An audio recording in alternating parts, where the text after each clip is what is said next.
ako mga kalods.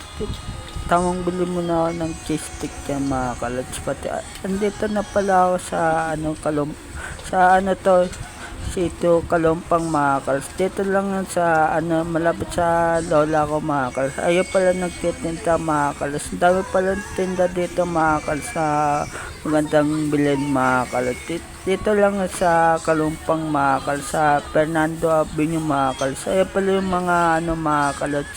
Waiting muna ako mga kalods. Ayan pala yung mga kalods. Ito pala Kuya Tony mga kalods. Ayan pala yung bibil may wek-wek mga kalods. May cheese stick din mga kalods. Kaya bumili na kayo dito mga kalods. Dito lang sa namin mga kalods. Waiting muna ako, tamang upo muna ako dito sa namin mga kalos. E pala si Tesayos, tamang muna ako dito sa mga kalos, tamang hintay muna ako dito. Ay pala yung Fernando mga kalos, tamang meeting muna, kaya shoutout sa inyo mga kalods. Ay pala tamang muna ako dito sa mga kalods.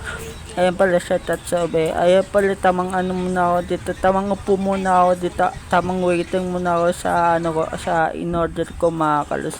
Ayan pala tamang muna ako dito.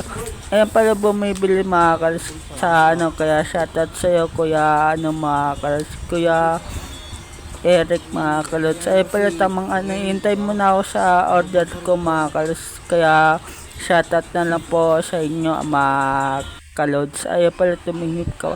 Ayaw pala tamang waiting muna ako dito sa mga kalos. Dami palang dito tinda mga kalos sa Fernando mga kalos. Tamang hintay muna ako dito sa mga kalos. Kaya pumunta na kayo dito mga kalos sa Miranda mga kalos. Tamang muna hintay muna ako dito mga kalos. Kaya shoutout na lang po sa inyo.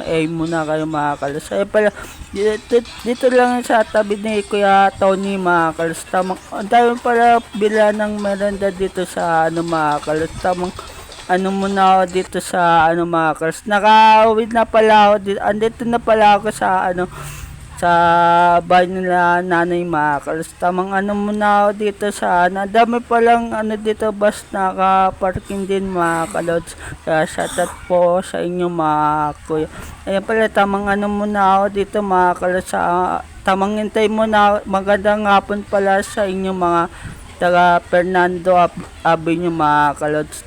Sa Marikina to mga kalods. Tamang muna ako dito sa ayan pala umalis pala muna silang mga kalos. Ayan pala Lola Bebeng tapos tito ko mga kalos dito natira mga kalos kasi umalis muna sila mga kalos. Ayan pala yung aso ni Tito Judy Panay Kaul mga kalos. Ayan pala Lola Bebeng may nakatira pala dyan. Kaya hanggang dito na lang channel natin. Like and follow sa gagawin ko pang channel. Peace out sa inyo mga kalos.